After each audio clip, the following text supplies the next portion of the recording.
ஏன் தானே அழுகுறீங்க? இல்லம்மா நான் போன தடவை சமைச்சு வச்சேம்மா, நான் தாழ்த்தப்பட்டவங்கனால என் வீட்டில் சாப்பிடலாமா, சாப்பாடெல்லாம் வீணா போச்சுமா, இந்த வாட்டியும் நான் சமைச்சு வச்சேன்னா சாப்பிடாம போயிடுவாங்கம்மா, அதனால நான் செய்யலாமா, மன்னிச்சுக்கிறீங்கம்மா.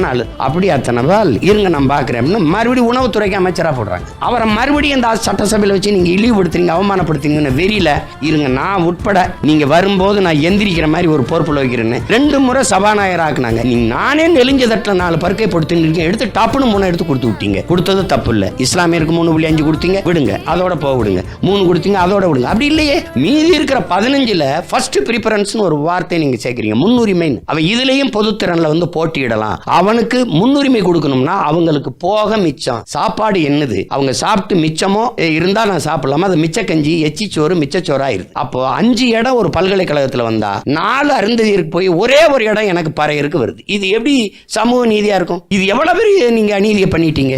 இதை எதிர்த்து பேசினா இது எப்படி வருது? இரு சமூக மக்களுக்கு இடையில எங்க பிரச்சனை மாதிரி கொண்டு வந்து நிறுத்திட்டீங்க. நீங்க இது வாக்குக்காக நீங்க செஞ்சது இல்லையா?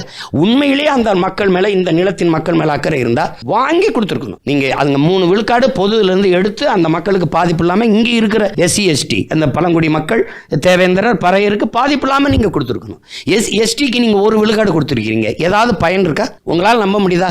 நான் இந்த ஆதி குடிகள் குறவருக்கு போராடி 3000 பேருக்கு சாதி சான்றிதழ் வாங்கி கொடுத்தேன். உங்களால் நம்ப முடியுதா? பத்தியெல்லாம் ரேஷன்ல 10 கிலோ அரிசி இலவசம், இலவசம். ஆனா ரேஷன் கார்டு இருந்தா தானே வாங்க முடியும். எனக்கு கார்டே இல்லையே, எனக்கு கம்யூனிட்டி சர்டிபிகேட்டே இல்லையே. அப்ப அந்த 1 விழுக்காட்டுனால எனக்கு பயன் என்ன இருக்கு? அரசியல் அமைப்பு அங்கீகரிச்சது 42 தொகுதி ஆதி தமிழ் குடிகளுக்கு, தேவேந்திர பறையருக்கு, மீதி 2 இந்த ஆதி பழங்குடிகளுக்கு. இது தவிர இந்த கட்சிகள் கொடுத்த அங்கீகாரம் என்ன? ஏன் தானே அழுகுறீங்க? இல்லம்மா நான் போன தடவை சமைச்சு வச்சேம்மா, நான் தாழ்த்தப்பட்டவங்கனால என் வீட்டில் சாப்பிடலாமா, சாப்பாடெல்லாம் வீணா போச்சுமா, இந்த வாட்டியும் நான் சமைச்சு வச்சேன்னா சாப்பிடாம போயிடுவாங்கம்மா, அதனால நான் செய்யலாமா, மன்னிச்சுக்கிறீங்கம்மா.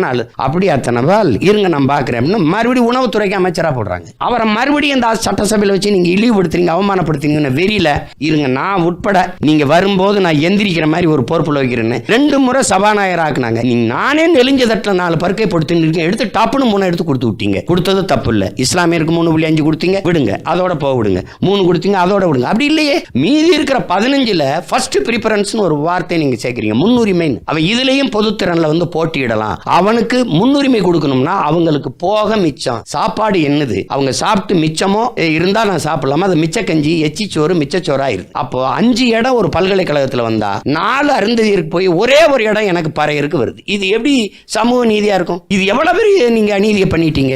இதை எதிர்த்து பேசினா இது எப்படி வருது? இரு சமூக மக்களுக்கு இடையில எங்க பிரச்சனை மாதிரி கொண்டு வந்து நிறுத்திட்டீங்க நீங்க.